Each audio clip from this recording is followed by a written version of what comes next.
Welcome back, everyone, to Teeny Talk. Today, we have Sarah Cole joining us. Sarah is from the UK, and she has worked all over Asia and also UK, Australia, and now lives in Singapore. And her specialty is she's a sought-after leader in physical and health education. However, why we have her here today is that she is a trailblazer in bringing together this idea of coaching in education. So that's really, really interesting because we talk about, we have some other episodes where we talk about parenting, and now we're talking about education. And at the end of the day, it's really about our future, right? So welcome. Thank you so much for inviting me to share. I'm very excited. Oh, yeah, no, this is going to be a really rich topic. So, Sarah, tell us a little bit more about yourself. I did a really top-line introduction. Anything else about you that you'd like for us to know? Well, I'm currently in an international school. I've been working in international schools for the last 15 years and doing physical education, moved into teaching and learning coordinator, and just getting really stuck into what makes schools tick and what makes schools effective. And what I'm noticing is that having done the coaching, bringing that experience into education has been really powerful and transformative. So I'm very excited to bring education and coaching together because I see it as a really good fit. Okay, so that goes into part of my next question, which is, my next question was going to be, why is this important, right? So if we push what you just said, so if you take a step back and think about, what is the impact that you'd like to see happen as you merge coaching and education together, what would that be? I think well-being, I see things through very much a well-being lens, and being in schools, knowing that anxiety, depression, suicide rates are going up in our young children, as young as 6 years old through to 17 years old. So those are school-age children. Those have increased so much. And then you look at teachers and you look at stress and burnout and teachers leaving education. Well-being is not doing well. So for me, bringing in this coaching approach, bringing coaching to be a supportive relationship, to walk alongside people rather than that didactic, hierarchical, top-down approach, have that more distributed support systems where we can go together. And coaching for me really did allow me to integrate all the parts of myself, the stressful parts, the good stuff, the bad. And it changed the way I taught, and it changed the way I saw my students, my learners in the classroom. And that ripple effect has changed the way I interact with my colleagues. So if I'm able to have better conversations, if I'm able to have better relationships, whether with my colleagues or with my learners, we know that happy, healthy teachers create happy, healthy environments for our children. And when children and young people are in a happy, healthy space, they're able to learn. They have access to curiosity. They have access to learning. And when they're stressed out, when they're anxious, when they're not having a great time with their friends, they're not able to learn. So we need to create those environments. And for me, coaching is one of those ways to create a supportive, continuous learning environment and empowering people to take charge and responsibility for what they're doing. Right. So for someone who's been in education, you mentioned how long? 17 years now. Right. So you've lived the transition of different styles of being an educator, and now you're starting to incorporate coaching into your style, right? What are you noticing? Number one, what are you noticing is different with you? And what are you noticing is different in the impact that you're having on kids? Literally, like, what do you see is happening? I remember it was part of my teacher training. Never got taught anything about social emotional learning, dealing with behaviors, classroom management. It was content-based. You're going to teach them this, this, this, and this. This is the content that you need to transmit to the learners. And now it's really not about the content. It's about, one of the questions I ask my learners is like, what impact do you want to make on the world? What a great question. They get to discover what they're passionate about, what their strengths are, What do they need to do? Their goal setting. So those sorts of skills, which we might call soft skills, collaboration, being respectful, understanding that the world is bigger than themselves and they can contribute to that. And how do they want to contribute to that? That's shifted the kinds of questions that I ask in the classroom. It's changed the way that I interact and connect with them. Because it's not about me giving content. I'm not the expert. I'm the guide on the side. Right. Which for me aligns very much with coaching and supporting and walking alongside someone to reach their goals. Right. So we need to get clarity on what is it they want? What are they good at already? So from a strengths-based approach rather than looking at deficits. And then, okay, yeah, we do need to get really good at, mathematics, or we do need to get good at our literacy to have those baseline skills. But how do you work in a team? How do you communicate your ideas clearly? How do you share confidently? What are your beliefs about yourself and the world?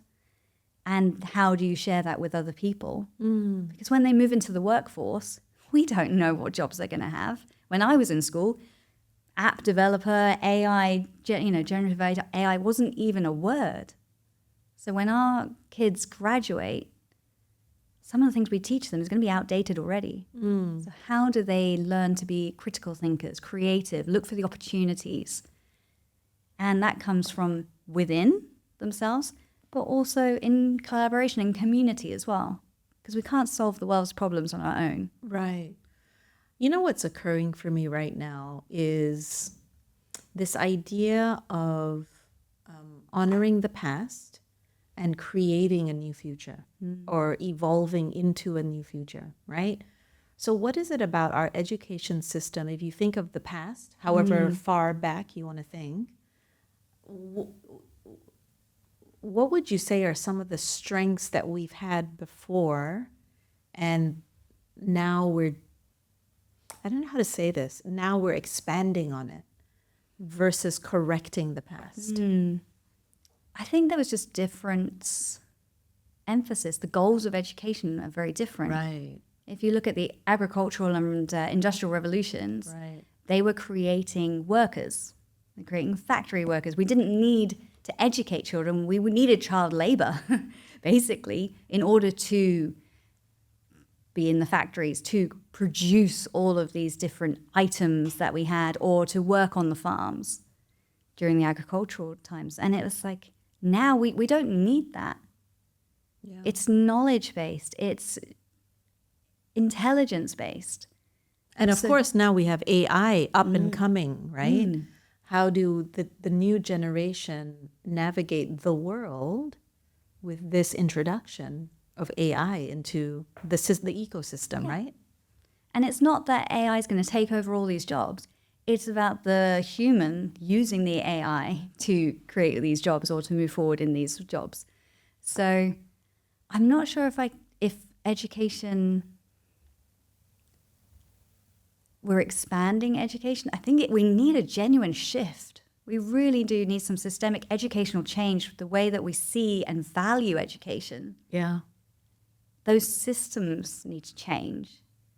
And I feel like coaching can be one of those ways where we do get more relationship-based rather than standardized testing. Now, I understand that this is quite hard because for me as an international baccalaureate teacher, so IB, we bring this inquiry-based learning and there's play-based learning. And then you go through from the primary years into the middle years. But suddenly, you're getting to the end of your middle years, getting into diploma program, getting into your GCSEs, your A-levels, whatever it is, because you need a grade. And we need to test you. We need to have a standardized test to move you into a university or a college admissions. The amount of stress and workload that puts on children and on their families, the pressures that as parents we might be putting on our children to say, I want you to get into a good college because I want you to do well and I want you to have all the opportunities that you can. That's our experience. When we were growing up, we needed that university education in order to get the jobs. Not so much anymore. Things are shifting, things are changing. And can we shift tertiary education away from the standardized testing and this need to have a number, this need to have a grade in order to be more creative and innovative rather than having to work towards an exam grade or work towards a number in order to get into a certain college, in order to get into a certain university. You know, one of the things I'm thinking about as well, and I'm thinking of our viewers, or listeners, we're going to have parents who are going, oh gosh, my children. I'd also love to have those who don't have kids. What is the relevance of this conversation, do you think, for someone who's listening to the need for us to evolve the education system? And if through your lens, it's about bringing in coaching and the soft skills and having people learn some of these critical soft skills. How is this relevant to someone who doesn't have kids, do you think? I would say if you look at your workforce, Exactly. coming into the workforce, what is it you need? You are looking for someone who can come in, be proactive, creative, innovative, getting on with the job, being resilient. And what our education system tends to do, not all education systems, but the ones that I've experienced tend to be about, you need to get this grade, you need to get this academic performance. And in order to do that, you need to do your homework, you need to do this, you need to do this extended essay, you need to have extracurriculars in order to look good on your college application. And that takes away from what do you really want? And it's almost like you have all these adults who come into the workforce who don't know what they want. They've been told you need to do this, this, and this. So they come into the workforce and they're like, okay, A, B, C. And then you say, well, no, we can't do A, B, C anymore because that doesn't exist. So how are you being flexible in your thinking? How are you being creative and seeing the opportunities to move forward? To look for solutions where we've never really, some of these things that we're dealing with, we've never had to deal with. Yeah. The other thought I'm having is there's going to be leaders in organizations who are going, and maybe it's already happening, are going to have two different generations of thinkers or different approaches to thinking. A certain generation, which is what you're referring to as certain memorize, rote kind of learners, and then you'll have what you're proposing, or what is the evolution of education, which is much more critical thinking, creative, innovative, et cetera, et cetera. If we bring in the coaching model, so we're talking about educators, but if we link that to leaders, what do you see are some of the commonalities that would be really helpful? If you can imagine that at 16 years old, instead of being told you need to do this, this, this, you're told, what is it, like I said before, what impact do you want to make on the world? Yeah. Okay. And that sustainable energy, that passion that you have. And then what do you need to do and get there? So not only are you working on your communication skills to be able to communicate with multiple stakeholders, you're also having to work out what it is that I enjoy and how am I in contribution to the world. So we're not looking at ego, really. And then, so as a leader, you're going, okay, well, I want people who can think on their feet, who can be adaptable, who can be flexible. And if we have those children who have had teachers who are confident and confident in role modeling, saying, I don't know. Or emotional regulation, being able to regulate yourself in order to access all of those creative and innovative ideas. Okay, I've had someone throughout my schooling who's been able to role model how to self-regulate. I've had someone who's been able to role model for me asking powerful questions or coming with curiosity rather than judgment. And those are the coaching qualities that coaches bring and that coaching can enhance, because it's all within us. I love that. It's all within us. So as we say, we're fully creative, whole and resourceful. We're not looking at this from a deficit approach.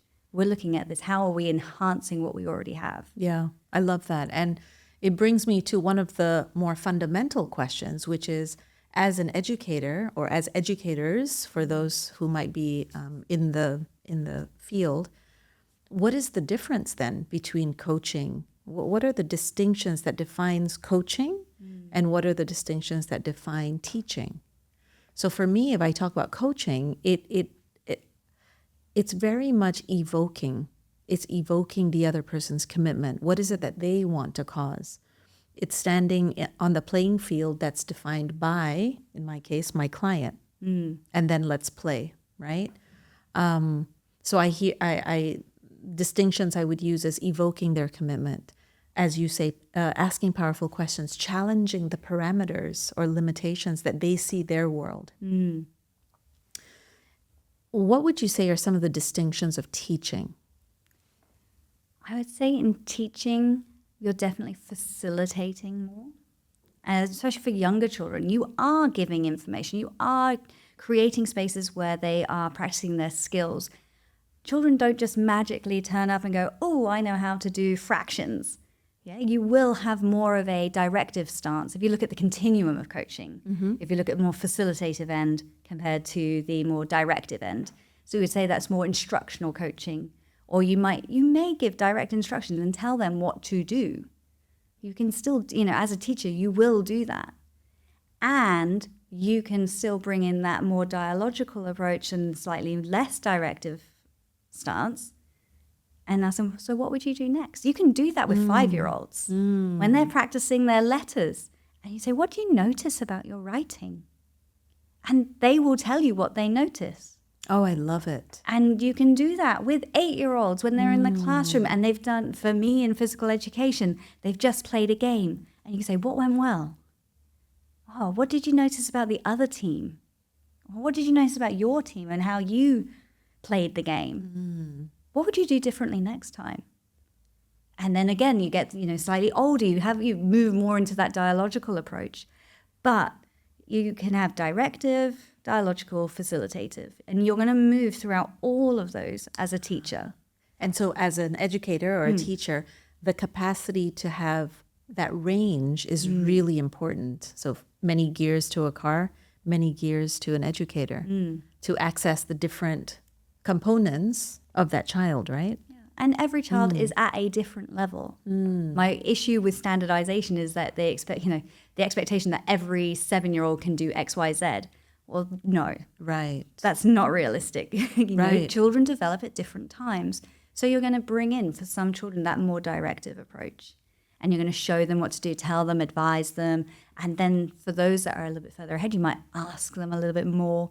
So you're bringing that personalized approach to education as well. Yeah. So within my classroom, I'm looking at the kids there and I'm going, okay, well, this group or this child might tell you what to do because you're not there yet.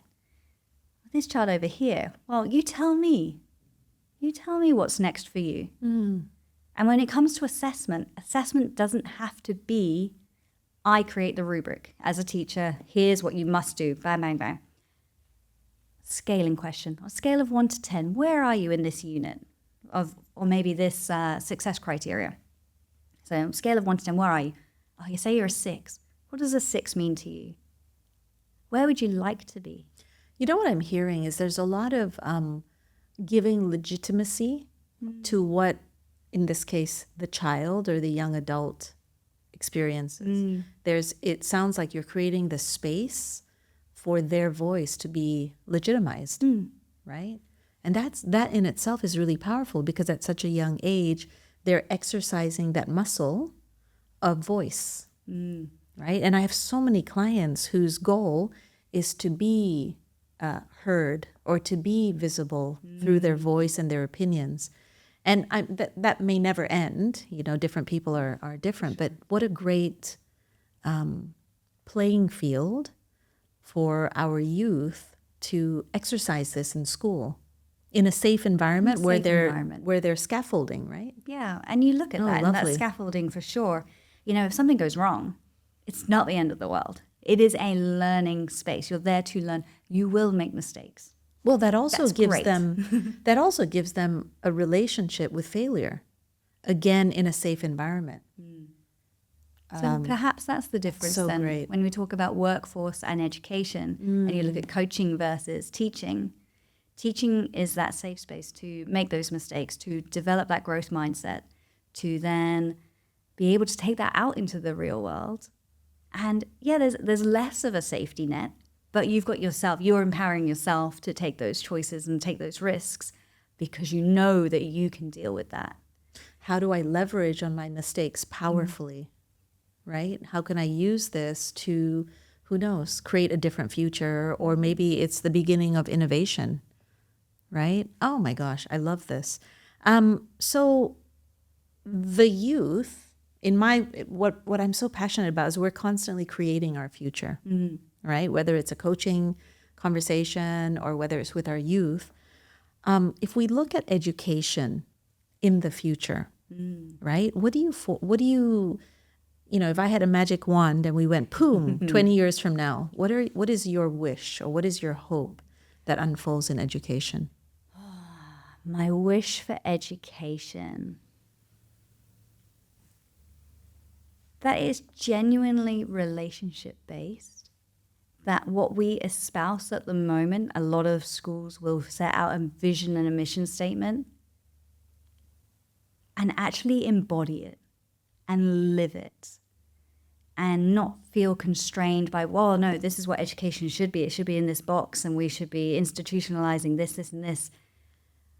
For children to be able to find what they're passionate about, to be able to take that forward and bring that to the world. I mean, we have entrepreneurs at our school that are doing amazing things that teachers haven't told them to do, but have created the environment so that they can take those risks, have created that trust and that belief in their self-belief that they can make a difference. I guess right now, a lot of people who I speak to feel like they can't make a difference. Oh, it's just me. How can I make a difference? There's so many big issues. But actually, we can. If everyone takes that step forward towards what they're passionate about, what they love, what they're good at, to leverage those strengths, you're asking thousands of people to do that. And if you're doing that in every school system, where every school system looks at that child and goes, I can see what you're really good at, what you're strong at. What are you passionate about as well? And what do you need to learn in order to reach that goal that you're setting? Even if you are 5 years old and you say, I want to play on the equipment, and then you fall over and you hurt yourself and you go, oh, it really hurts my knee. And you can say, well, what needs to change? Oh, we need to have this here. And it's like, okay, great. We can put this piece of equipment over there because of the structure of the playground.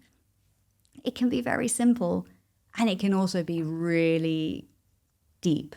Wow.